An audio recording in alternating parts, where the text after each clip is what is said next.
Good afternoon and welcome to the Florence School of Banking and Finance. My name is Pierre Schlosser. I'm the scientific coordinator of the school, and I have the great honor to host today's online seminar on the future of contingent convertible bonds, also known as CoCos. I'm told that there have been more than 500 issuances of CoCos since invention in 2009, so there's a bit of data to analyze out there. Today's seminar will be led by Enrico Perotti from the University of Amsterdam and Simon Gleeson from Clifford. A very warm welcome to both of you. But let me guide you first through our school's brief history to give you a sense of who we are and what we do. The school is a very recent program of the European University Institute. The EUI itself was created in 1972 as an intergovernmental postgraduate institution in social sciences. Today, it is a leading research institute delivering world-class PhD programs in political science, history, economics, and law. To give you a very precise idea, we host a community of 1,000 people coming from 60 countries. The EUI is also active in executive education and policy dialogue, mostly through its applied and interdisciplinary research arm, the Schumann Center. The Florence School of Banking and Finance, launched only a year ago, is therefore a European platform that brings together practitioners and academics from the banking and finance sector to be trained or to exchange views on current financial stability topics. The school offers short and specialized executive training courses in 4 areas, both in residential and interactive online formats, both in law and economics. As you can see on our donut chart, among the more than 500 experts that we have trained in 2016, most of our training participants were active in central banks, but also in institutions and academia. This diversity makes us quite unique and will be crucial in helping us reaching our long-term goal of shaping the emergence of a common regulatory and supervisory culture in Europe. We have a few residential training courses coming up over the next months on systemic risk, empirical methods to evaluate financial regulation, the regulation of shadow banks in Amsterdam, microprudential regulation, and global banking flows. I will not present them today in detail, but so that just to have a look at our website if you're interested, it will be the best way for you to learn more. So that's all for the school. Let us now move over to you. You are more than 100 people with us today. This is terrific. But who are you exactly and what is your story? Well, let me introduce you to one another. We have today 39 different nationalities in the virtual room. Our map that you can see captures where you come from, both in Europe and globally. So particularly a warm welcome to participants who follow us from overseas. We have many organizations throughout the globe which are represented today. This time the ECB is winning the Oscar of the most represented organization. And as far as you individually are concerned, your names will be found on the word cloud. So moving on, this is still you. You have 7 years of professional experience on average. You are to 36% women and to 64% men. Most of you have a master's degree, some have a PhD, and even less have a bachelor's degree. In which discipline? Mostly in economics, surprise, surprise, but also in law and business. So this is it. Let me say again that I'm very grateful that you are participating in this online seminar. We will mobilize you today in order to have a very interactive and fruitful digital conversation. So after Enrico and Simon's interventions, there will be a dedicated box where we'll have our live Q&A session. And then the setup will also include a pop-up caption that will appear when we'll conduct our interactive polls on the bottom left corner. So there will be 2 of them in today's seminar. This being said, I'm very glad to introduce you now to Enrico Perotti from the University of Amsterdam and to Simon Gleeson from international law firm Clifford. Gentlemen, thanks for joining us and for helping us understand better what CoCos are, how they should be regulated and designed, and whether they have a future, if at all. So here's how our conversation will unfold. Enrico will present his views on the topic for about 20-25 minutes. Immediately after that, we'll hear Simon's comments. And after this, we'll engage into an interactive Q&A. With no further ado, I will now leave you in Enrico's company, and I will tune back in after that. Enrico, over to you. Thanks, Pierre.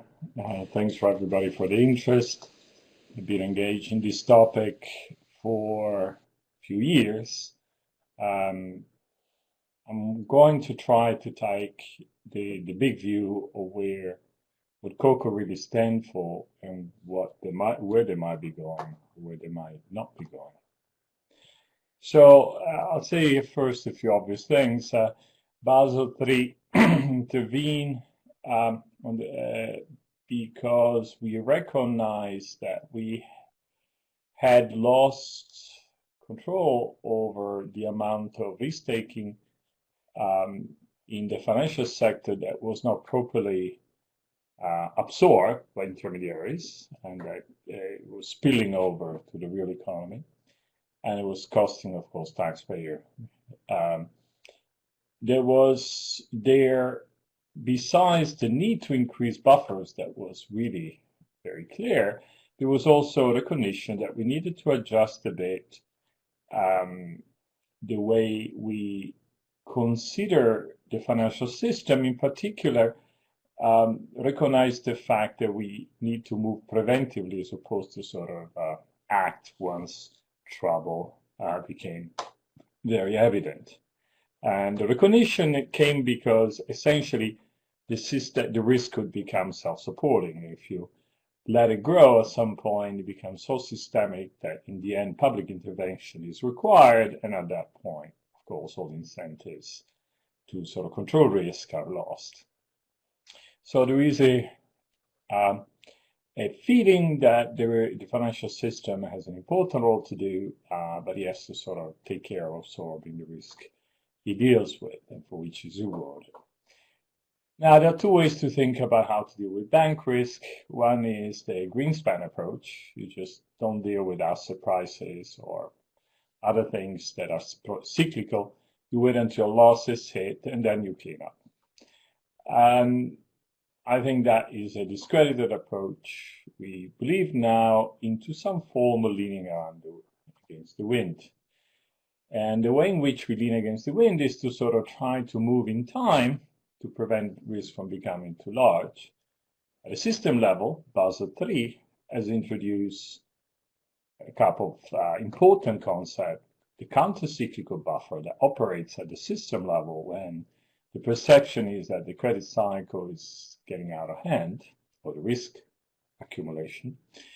And possibly at the industry level with the sort of systemic buffer, which are top up to sort of recognize the fact that there might be just a bit more risk than what we recognize, than we see, and also that perhaps it's time to sort of hit the brakes a bit. At the level of individual banks, the prevention is assigned to CoCo a bit by private choice, in the sense that CoCo was a private initiative to try to sort of provide some form of capital in the buffer, which wasn't there all the time, but only when it was needed, meaning equity capital. So contingent capital. The idea had some history, but it became really important, of course, since the crisis. And there's been a major expansion in this CoCo issuance. Sorry, let me go back a second. Since they were admitted into the additional tier 1 buffer. Now, why is the question of controlling risk on a timely way important?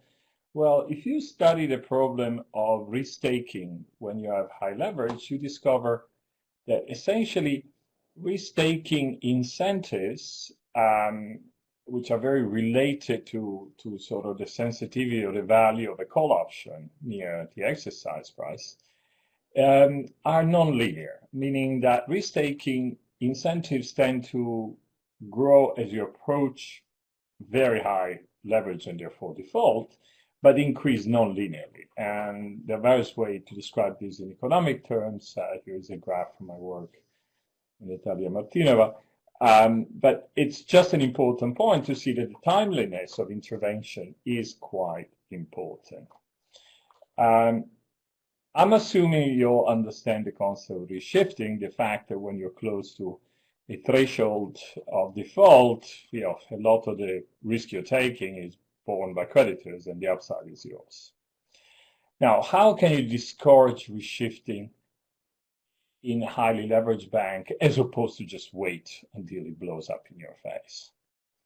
I mean, restoring buffer is the obvious answer. You want to deleverage. However, it is very clear that when the time comes to restore buffer and you waited a bit too long, like it's almost always the case, it is hard to raise equity. And that is, first of all, there's a very clear economic reason. It's a bit the counterpart of reshifting. The debt overhang problem arises because when a bank is highly leveraged, any injection of equity will tend to consolidate the value of outstanding debt before everything else. So a lot of the money is going immediately to someone else, and that reduces the incentive to control risk. The solution, therefore, is to issue capital in advance, and CoCo can be seen as a pre-issue capital, which it turns on at the right moment, where at the right moment means when leverage is too high. So here, of course, the quality of the trigger is extremely important for the risk reduction effect. Now, so the fact of conversion is what much of the discussion is focused on. CoCo, upon conversion, reduce leverage either by write-down or by conversion to equity. What is interesting here is that unlike bail-in about that, conversion here happens when the bank is still alive, as going concern. And this is really the innovation, and it's an important one because it essentially intervenes in a moment where the bank is still making decision and where risk is still potentially building up. And so it is very important that it happens on a timely basis. This is in the general spirit of Basel III to sort of move preventive. Well, I think this is quite clear how conversion might work, whether it is how it reduces leverage. Let me skip that. I think this is quite intuitive to all of you. But in principle, it can happen by reducing the amount of debt outstanding or the converting into equity. It's an interesting discussion. Now, how much equity is there in CoCo debt? I want to emphasize equity matters not just for risk absorption, but because the more equity you have, the less strong a risk incentive.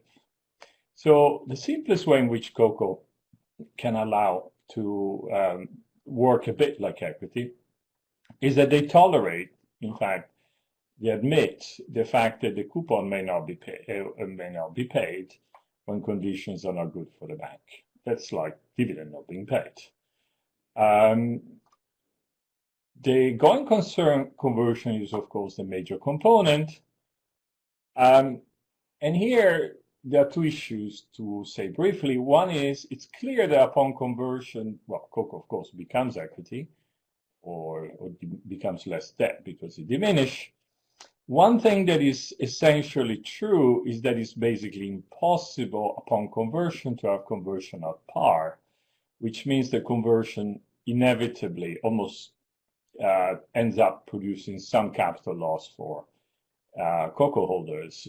How large depends how large is, in a sense, the shortfall. But the point is that it's impossible to have a contingent conversion rate for a number of reasons, including the fact that in some case it would even an infinite conversion rate wouldn't be enough. So it's just not doable, and so that's a feature of the equity component of CoCo, and it certainly should be reflected in its price. The final way in which CoCo absorbs risk is the way any debt does, which is conversion default, which is produce a loss. Now, this last part is essentially very much shared with normal alienable debt. So this is the key difference that make CoCo special and interesting and unique among the microprudential instruments that preventively control risk in an automatic fashion without predatory intervention. So the alienable debt absorbs losses on their default. Therefore, it actually does not help at all on risk shifting because once you are taking risk, you get zero in default. You don't really care where the losses go. CoCo, however, because of this early conversion, has this effect and also has the potential of restoring health to a bank in due time and without cost for the taxpayer. So as I said before, we've had a webinar last year on this, going concern deleveraging, improve risk incentive, alienable debt doesn't. And to the extent you allow CoCo to sort of not convert until default, it's not different at all from alienable debt. So the point of CoCo is that CoCo makes a difference only if a regulator allows the trigger to be activated. Because much as there's maybe a bit of confusion there, but essentially all CoCo triggers are based on book equity, on whether capital requirements are satisfied or not. There are no market triggers, basically. And that means that the moment the supervisor approves a bank budget that reports a loss, they are automatically calling in a loss that imply falling short of the buffer. They essentially imply conversion. So conversion in CoCo is a regulatory choice by and large. It is possible to postpone, it's possible to have regulatory forbearance, as long as the regulator keep allowing reports of buffers satisfying the requirement. So what if regulators do not trigger? Well, regulators, they might not want to create distress every time there is a conversion. There are losses, there is some potential contagion. And as also some legal work has emphasized, the forbearance essentially is enough to completely undermine any content to going concern conversion. Problem is that as regulator may resist conversion, it will only tend to sort of lead the problem to get larger. And the more you wait, of course, the more rationally large is the stock market reaction. So pretend everything is fine to avoid market reaction is something that works in the short term, but in the long term, it may make things just worse. Now, here is a pretty striking piece of evidence. This is now, I've tried to find reference to it, and here and there are hints, but basically, this is something very much discussed in the industry. It's what you hear when you talk to investment bankers at conference, etc. Basically, CoCo bonds don't price any risk of conversion. It looks like, for instance, there is no difference in pricing whether CoCo converting to equity or they're written off. Well, it's obvious that there is a difference in contingent on contingent. So it looks like the pricing simply does not seem to incorporate the probability of conversion. Now, this I say anecdotally, but it's a sign of worry. It's a sign of worry also because there are more signs that CoCo perhaps will not be converted. In early 2016, CoCo got some bad press precisely for the reason that they were doing what they were supposed to do. Let me remind you that at that point in time, there had been no conversion of CoCo debt, no coupon had been skipped that I know, and certainly no loss had been suffered. Yet, at the first chance in which CoCo could be acting as equity, the market reacted. This was upon missing a coupon payment. This is what I call the Deutsche Bank CoCo hysteria. So there was no news about the fact that Deutsche Bank was not very highly capitalized.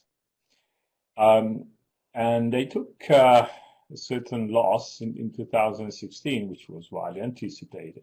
And suddenly the market realized that that meant that they couldn't possibly pay the dividend because they would have been in breach of some requirement under the capital guidance program. So they might have skipped one coupon, so some 5 or 6% payment, and that led to a massive market panic. I mean, the drop in the CoCo value was extraordinary, certainly well above the 6% that would have been missed. And there was clearly no chance of immediate conversion or even remotely. Now, the market may have been surprised or overreacted, but what I think we need to be worried is what the regulator did with that.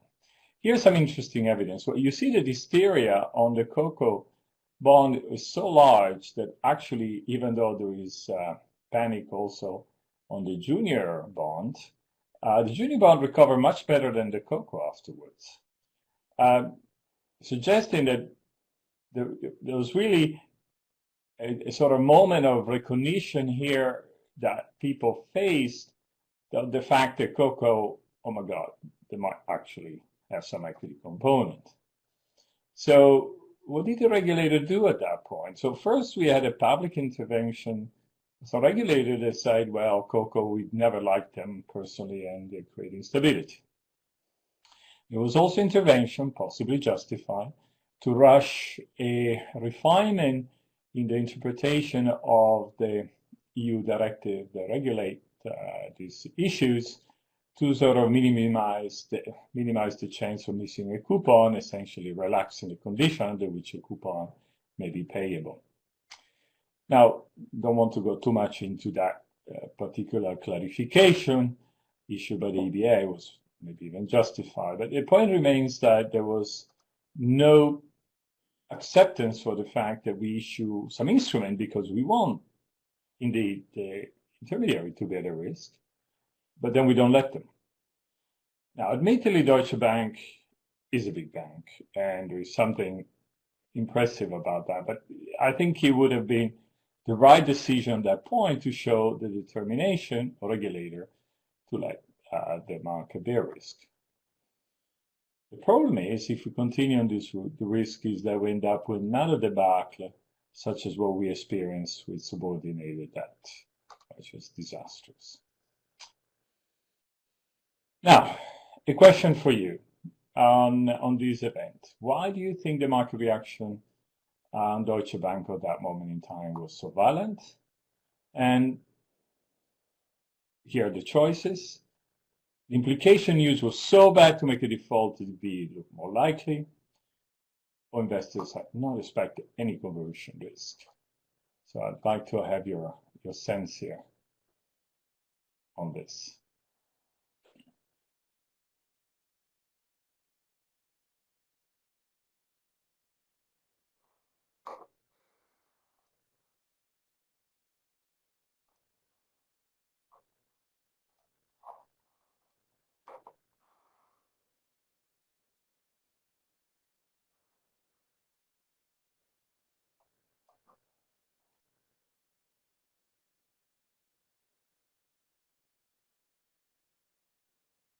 So it's interesting, I was looking at the result previous poll.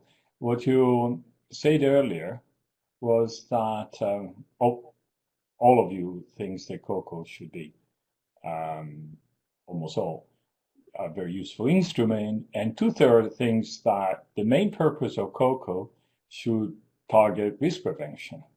Well, then I think I have bad news for you, because it doesn't look like the market thinks the same. That's my view. On the other hand, it seems that 3/4 of you seem to believe it. So the market does not believe that there'll be conversion. It hasn't processed this point very well. The regulator seems to encourage that. I'm painfully aware that I'm talking to a lot of regulators. On the other hand, these are the chance to sort of put this issue on the table in the best possible way. All right, I think I should maybe proceed. So I see, as I say, only a quarter thought that the market reaction was just an update on on news. 3/4 things that the market had not expected to bear any risk. Now, that much for going for, risk equity content. Okay, now, what point are we in?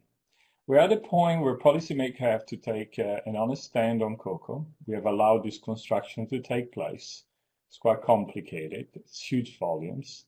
It's in the core, not the most core equity, but still qualifies for the leverage ratio and other important things and additional tier 1. For that to be equity, it must be the policymaker accept and encourage the idea that skipping a coupon is fine. In fact, it's exactly what the job of a CoCo should be occasionally, to give respite to a bank that is under some pressure. And no, we don't have to sort of treat the investors as babies all the time. It can't bear any pain. I think we should relaunch the idea that CoCo conversion is something that will happen in equilibrium and is not a sign of any dramatic thing.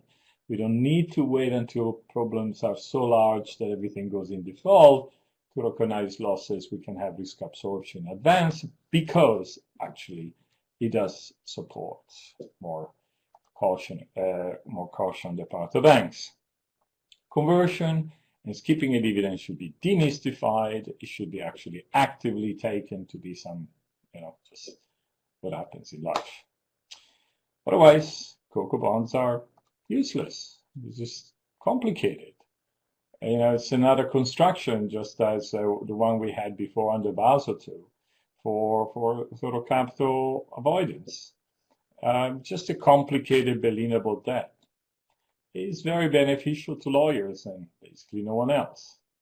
I mean, the long discussion I had on all the complication with, especially, I must say, with the equity conversion is pretty extreme. I think CoCo can be further streamlined. I think principle of write-down CoCo are probably even the right way to go, because in terms of leverage incentive these are among the best. This is also shown in my work with Natalia Martinova, soon to be published. I think we should take seriously what makes them distinct, because it is an important innovation, a very useful one. It's an automatic equity issue, and at the time that comes in, at the moment where no one wants to put equity into banks. So unless, however, these are allowed to operate as equity, they shouldn't be treated as equity. They shouldn't be an additional tier 1 capital buffer. So I deliver my main point. I'm very curious to hear Simon and all of you on this matter. Enrico, thank you for a very clear, at times provocative, at times pessimistic presentation. Let me immediately invite Simon, who joins us from London, to take the floor and provide his comments. You had a point on lawyers, so I'm sure that Simon will engage in that. Simon, the floor is yours. Thank you. I'm all in favor of lawyers. A bank is simply a portfolio of credit assets, one way of looking at it. If you look at the way those are normally dealt with in the securitization market, multiply tranched financing works perfectly well. There's actually no difficulty with the market for C&D notes in traded securitizations. So I think the question that Enrico poses is, why do we seem to have this difficulty in the market for subordinated tranches of ordinary bank financing? Because that's really what that's really what a CoCo is. And I think the first point here is that we kind of don't know what the problem is that we're solving for. Now, this goes to the fact that prior to the crisis, CoCos were a solution to an imaginary problem, because they hypothesized what would happen if the bank went into formal insolvency. We now know banks do not go into formal insolvency. Banks go into resolution. So the question that you're trying to predict, and the reason this is hard, is a holder of a CoCo is answering the question, what will happen on resolution? Now, what happens on resolution is very different from what happens on conventional insolvency. First of all, when a bank goes into resolution, it is almost certainly solvent. There was almost no case, even during the crisis, of a bank being actually balance sheet insolvent when it was closed down by its regulators or when it was bailed out by its government. So if you've got a bank which is solvent, then there is no loss of value on conversion, by definition. All that the holder is actually doing is exchanging an interest rate income stream for a dividend income stream, and that may be negative, but actually it may also be positive.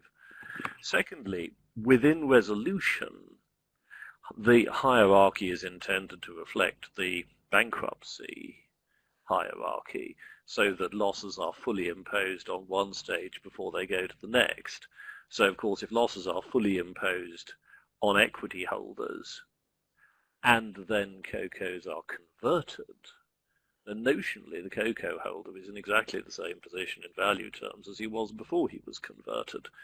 Now that nobody, I think, really expects that to work in real life. I mean, what it goes to is this big point that banks, in a funny sort of way, are like vampires. The real difference between the bank and the securitization vehicle is that a securitization vehicle has two states, alive and dead. It's either solvent or it's insolvent. A bank has this interim state where it's perfectly balance sheet solvent, but in resolution. And answering the question, what will happen there, is very hard. Now, if you look at Europe, for example, the conventional threat to banks at the moment actually isn't insolvency at all. It's failing an ECB stress test. Now, if you fail an ECB stress test, there are two important things to bear in mind.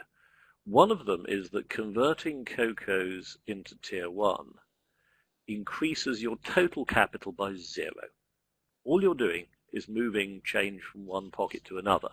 So if the regulator's problem is that you haven't got enough total capital, then that conversion, by definition, plays no role at all in what the bank is actually being asked to do.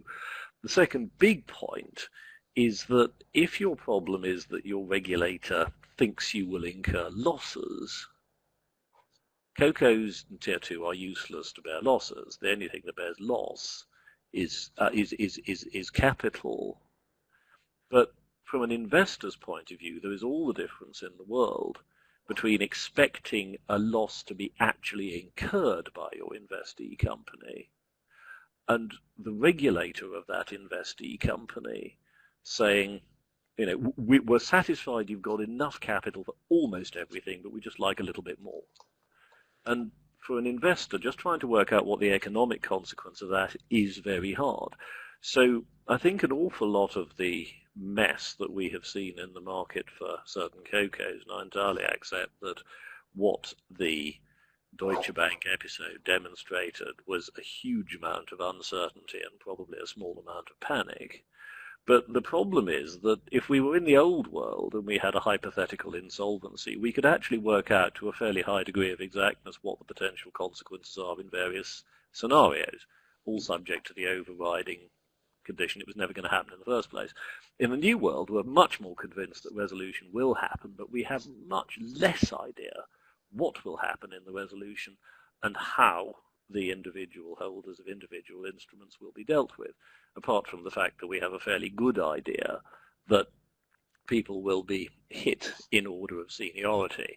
And if the regulators aren't satisfied there's enough equity, then the holders of the CoCos are first in the firing line for something. We just don't quite know what yet. So in a way, it's that massive dose of uncertainty which has been thrown into the mix by the creation of resolution regimes, which I think makes everything so hard. And the last point here, and this is really to do with the position of investors, the holders of these things, when a few years ago we were talking about bail-in and how bail-in could be made to work, there was a lot of discussion with investors, with debt investors, basically saying to those debt investors, how do you feel about risk shifting? How do you feel about this risk being transferred to you explicitly? And the investors' reaction was, if you think about it, exactly what you'd expect. We have no problem with that at all. We take risk for a living. That's what we do. The only thing that we require is A, to know what that risk is, and B, to ensure that we're being properly remunerated for taking it. No investor has any objection to having risk transferred to them, provided that those two criteria are satisfied. Where it becomes difficult, and where we had the big issues during the crisis, was with structures that effectively purported to transfer to investors risks that investors hadn't expected to bear and hadn't had the opportunity to bargain what remuneration do I require in order to accept this risk. And this is really where I think we come to an argument that CoCos have a significant use in their own right. The nice thing about a CoCo is that it's got this huge warning sticker attached to it saying buy this and you're taking risk. Now, the individual investors will price that risk differently. I don't dispute for a second that there are a number of investors who probably do not analyze that risk as carefully as perhaps they might do. But the fundamental fact of tranching bank risk, so you can say we're not just going to say that financing of banks has to be either equity or ordinary debt. And by the way, it isn't. I mean, a bank at the moment has 7 layers of debt. You've got secured, preferred, non-bail-inable, bail-inable, tier 2, CoCos, and tier 1. You actually can't cut that beyond about 1 or 2. So bank financing in the modern world remains highly tranched, whether you like it or not. The questions are to do with what happens to the holders of those individual tranches on failure. And now that failure means resolution rather than insolvency, it will be several years before investors can answer that in detail. And the thing I would absolutely agree with Enrico about is that the only way that happens is if this actually happens. You know, there's a perfectly good argument that there's something to be said for putting a bank or two into resolution right now, just so that everybody finds out what does happen and has a model to work from. This is not something one would recommend as a matter of policy, but until that happens, I'm afraid one of the downsides of resolution is this continuing uncertainty as to how it will actually work in practice, which feeds in turn into a fairly significant inefficiency in the market for these instruments. So I have a horrible feeling that inefficiency will continue, but I'm not sure how strong an argument it is against the utility of the instruments per se. Thank you, Simon. There was a poll that we wanted to run based on the quotes that you suggested to us, which I couldn't attribute anymore. Maybe you can, and we'll leave the participants participate in the poll.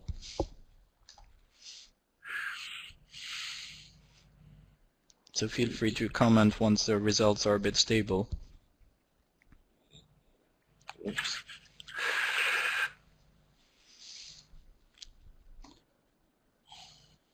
Double negations are always complicated.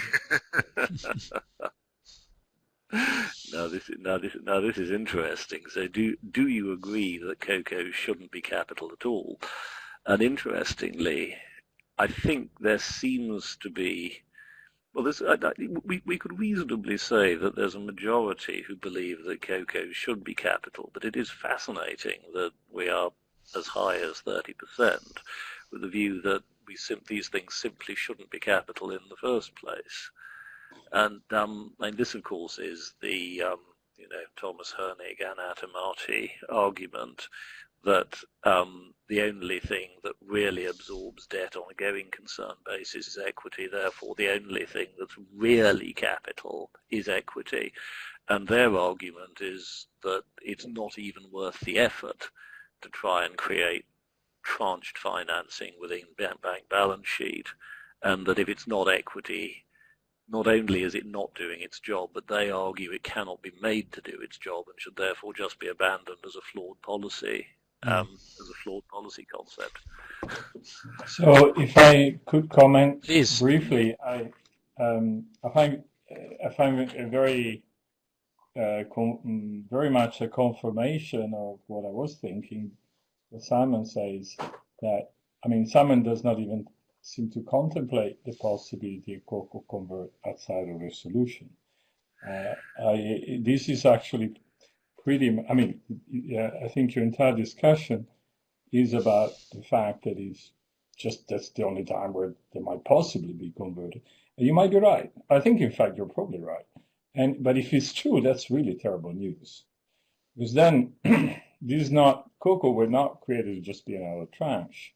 We're supposed to be there, and they were defended by academics, including me and others, as possibly belonging to Tier 1 on the base that they would be going concern equity. Not the kind of, I agree with you, the long-term capital that takes losses has some feature capital. But that's not once the bank is dead. I mean, now, so I'm just impressed how much, in the end, wrong we were in imagining that we could think of a clever financial innovation that would improve things, allowing banks a little respite from just raising equity at all cost, getting some sort of risk-bearing capital ahead of default, while allowing some tax break. I mean, I feel a bit had, because indeed, what you say confirms that there is no one expects any conversion ahead. And once you go into resolution, well, you say, it's true, resolution has a lot of uncertainty about how the various parties will be treated relative to what happened before. Was bankruptcy, let me remind you, that in the crisis, hardly anybody lost any money on bank bonds because it didn't work. I mean, the old bankruptcy code was unable to deal with attributing losses to subordinated debt unless it forced banks into bankruptcy. And even then, I think the rate of repayment was pretty remarkably high. So I agree with you. It's very much, I agree with you that the markets are happy in principle to bear risk, which is clearly indicated and properly rewarded. But it's also clear that no one is that this CoCo around which so much has been issued, neither the issuers don't want it to be converted, and certainly ahead, and the one that receive it, they buy it, don't want to be converted, and they're not pricing it. No one believes that they will be converted. So then that's where we are, right? I mean, this I find it very confirming. If it is just a form of Berlin about that, let's simplify it. You know, let's not talk in general about different tranching. Let's just get rid of this construction and remove it from AT1. Simon, and then we move to the Q&A. Yes, I mean the difficulty is that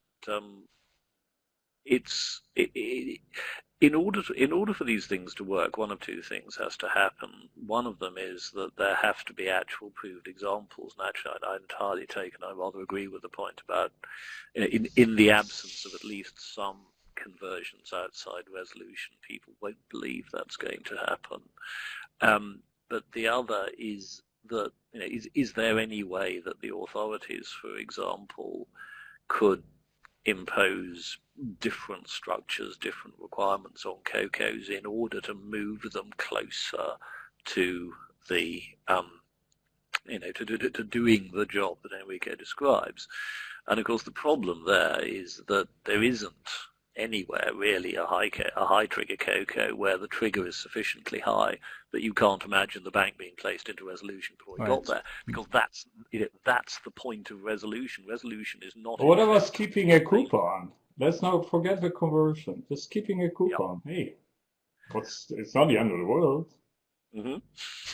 But it's equity. That's the kind of thing equity does. Mm-hmm. There were bank shareholders out there who can tell you all about missing dividends for an extremely long period of time. That's true. Okay, so let's now start. Thank you. Let's now start the interactive Q&A. So there will be a box appearing where I'd like to invite all participants who wish to submit their questions. So the good thing about it, Simon and Enrico, is that you're two, which means that one can answer the question and the other can then type a question, reply to a different question if we have too many. I can see that there are multiple attendees typing, so we'll wait a few moments and see the type of question we have. My understanding is that maybe the life of CoCos would have been much easier in the absence of a resolution regime, right? But let's move, okay, let's keep that aside for a bit and let's move to the questions which are raised. So the first is by Roman. Why do you think banks do issue AT1 CoCos? Because they're tax efficient. Right. That's right. Which is an aspect we didn't touch much upon. So actually, so they're tax efficient relative to equity for sure, and to the extent that this potential any relief in default will be priced in it. But in any case, the tax argument is sufficient, Yep, Simon. I mean, I think there's probably one thing to add to that. I mean, banks would probably issue multiple tranches of subordinated debt, whether it was tax efficient or not, because if what you've got is a big portfolio of credit assets, then you can decrease your overall cost of funding by intelligently structuring. So there's a potential economic benefit for structuring credit exposures to banks, whether it's tax efficient or not. But in that world, whether what they issued would look like CoCos or not, no one knows. Okay. So a question to you, Enrico, about the impossibility of conversion at par. Because par is not just an issue of book value, but market value. So imagine that you convert at a point where, say, market value, assuming that there is any conversion, will happen when the bank is doing very poorly, and then you convert into equity that is presumably not worth very much. You could, in principle, have a contingent conversion ratio. That's not the case. All CoCo have fixed conversion ratio. But it's always the case that as long as you convert when the bank is doing poorly and the shares are down, you're going to convert into a number of shares that does not compensate for the value of the bond claiming or losing. And it's basically impossible to have a fully contingent conversion ratio anyway. No one uses it. I understand that there are legal issues. I don't even try to understand fully. So they have something to do with property. But I think there is also a mathematical impossibility. If you have a huge conversion, you would have to issue an infinite number of shares. It's just not possible. So that's one reason. But in any case, it's a very academic question because there won't be any conversion. So we don't need to worry about it. Can I pick out one of the questions further down the list, because I think it's quite interesting. This is the question of who is actually holding these things in the first place. Is this risk being moved out of the banking system? Yep. The answer to the question is yes, it is being moved out of the banking system, but the answer to the question who's holding it is basically you. The people who hold this stuff are investment funds and life insurance policies, basically the savings and pensions industry. And one way of looking at all of this is that what you're really doing is picking the pockets of pension savers in order to save bank depositors. That's fine, they're rewarded, and otherwise you pick taxpayers who are not rewarded. So yep. I think someone that buys CoCo or variable debt bears risk. I think we were outraged at the fact that all the risk was absorbed by public intervention, and then we say never again. But never again means the risk is borne by someone else. It's not like risk is going to disappear. The banking system has to deal with risk. It's their job. They do it most of the time well. But they also have to bear it. Otherwise, yeah. So we have to deal with the fact that every time someone takes a loss on some investment in a bank and the bank as a result is more stable, that's natural. And whether that's my pension fund or whatever, it's an investment. So I think that's okay. We just have to educate the public, and if the regulators don't seem to believe it, then it's not going to happen. Okay. Enrico, your time to have the right to pick up the question that you'd like to answer now.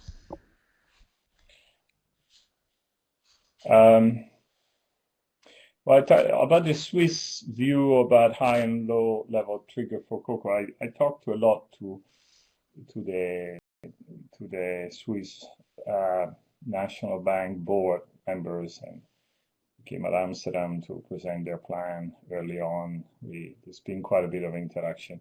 I think they get it. I think they understand the going concern. I think they, as a nation, were shocked by how exposed they were to the UBS debacle, and they want the private investor to bear the risk. I mean, if you see everything they do, they're very determined not any longer to have the taxpayer bear it. So yes, I think that's a place where they're very serious about a high trigger. Simon is right that in terms of conversion, none will occur about the low trigger CoCo. I mean, they're set up at the point where, no bank will admit coming close to that number until it's basically bankrupt, which is what they always do. But if you have something at a higher trigger, then there is some hope for meaningful going concern. Otherwise, I repeat, they're just bailing-able debt and they should not be included in the ratio that counts for against the leverage ratio, 81, because it is leverage. You might discuss whether it's capital or not, but for sure it's leverage. Okay. I can see multiple people are typing. So Simon, if you'd like to pick up one, or otherwise we'll wait for the new ones. I'll just pick up this point about retail investors. I mean, I think it is absolutely clear, to my mind at least, that expecting retail investors to adequately assess and price the risk exposures in CoCos is something which, on the face of it, makes no sense. But that takes you to the rather troubling point that we allow bank equity to be sold to retail investors, and CoCos are by definition less risky than bank equity. So the policy issue of why should we allow the more risky instrument to be sold and inhibit the less risky instrument is a difficult one. I mean, I think there is an answer to that, and it is simply the fact that a CoCo looks like a credit exposure. The risk with CoCos and retail investors is that customers will confuse the CoCo with an ordinary bank bond, or for that matter, with a credit in a bank deposit account. So I think that there are some arguments for prohibiting CoCo sales to retail investors, but you do have to look at that through the lens of the fact that we're not about to stop bank equity being sold to retail investors, and you have to have a coherent approach. Okay, so I think there was a question, the classical issue of mechanical versus supervisory triggering. I don't know if Enrico, you would like to cover that. I saw you replied to our Portuguese colleague. Yeah, because I want to understand. I mean, as far as I would have to adjust my slides. There'd been at least one conversion as going concern. My understanding was that it was not a going concern, but I could be wrong. So a negative case, always useful. Yeah, no, I'm glad to learn from this. Okay, do you think the CoCo would be triggered by the bank, by the authorities? I think it's extremely naive to believe the bank would ever trigger a CoCo. Banks are always more capitalized than the market thinks. That's the general rule. They're not. Banking is such a business you're never going to admit being close to trouble. The regulators are the one that ought to be playing a bit of a policeman here, and the other one that certainly makes sure that the accounting makes sense. And how, to be frank, what capital is reported by major banks is very much a regulatory. It's something that is sort of blessed by regulatory acceptance. So if you want to report that there is a problem, it will definitely be because the regulator decides to be brave. And so sure, the bank could go public and say, hey, we lost a lot of money and we need to convert, but it's just not going to happen. Mm-hmm. Okay, so there was a question for Simon, and then there was a question on systemic risk, which I think would be better for Enrico first. So Simon, if you'd like to take on the question by Federico Della Negra. Yes, this is the question. And the FCA has explicitly prohibited the sale of the sale of CoCos to retail investors. Question: why haven't other people done that? I can't answer that question, but I can assure you the Italian authorities desperately wish they had done so years ago. Okay. There was a clarification issue by Inigo who says, do I understand rightly from your intervention that resolution is a problem? If you could just clarify, then we move to Enrico for the question on systemic risk. Yeah. I mean, it's like the resolution regime itself it's not fair to say resolution is a problem. Resolution is the solution to the previous problem, which was how do we cope, how do we deal with the fact that we found out it was effectively impossible to put banks into classical insolvency without desperate impacts on the market. So we created a solution to that problem. The difficulty is until we know how that will work in practice, what the market is trading is its hypotheses as to how this might work out, and that shovels bucket loads of uncertainty into the price of the securities, which makes them less useful to perform the function that Enrico would like them to perform. Okay, thanks for clarifying. Enrico's on the question of the systemic banking crisis and CoCos. Yeah, actually, the first academic paper after Mark Flannery's proposal came in with Ragurajan, Kashyap, and other, Jeremy Stein, among the very best, proposed contingent capital as a way in which the private sector could resolve systemic stress. And I think they were a bit overtaken by fact. In a systemic crisis of the type we had in 2008 would have been impossible for CoCo to absorb the losses in several banks. I think that the way I think about CoCo, I mean, it would be helpful by all means in a systemic crisis, but it wouldn't prevent it. The way I think about CoCo is more like they're useful as sort of more to capture more idiosyncratic distress of individual banks, where the conversion can help. I mean, so that's why I would encourage very much sort of raising the threshold for conversion, encourage a more sort of robust approach to sort of discourage coupon being paid when the circumstances do not warrant it. And generally activate the sort of equity component of CoCo so that they can earn their place in the tier one. That would be helpful. Okay, so time is flying. So I'd like just to go back to, as Despina reminded us, to the question of area on CoCos, and then we'll close the seminar. I think Simon knows what they are. I don't. So the question was: are CoCos an improvement over CoCos, or just adding to the complexity? I'm afraid I don't recognise the code. Someone will have to tell us what a CoCo is. Okay, so this would be for the next year's session. Okay. We can have a session on CoCos after this. Okay, if they still exist in a year's time. Ladies and gentlemen, Simon and Enrico, thank you very much. So we're reaching the end of this online seminar. I hope you enjoyed it. I certainly did. I'd like to thank all of you for your active participation and warmly thank our speakers of the day. So this is it. you have now a box which is appearing where we would like to gather your input in terms of the next seminars coming up. If you have any preference, just type it in the box and you'll see the result as a word cloud.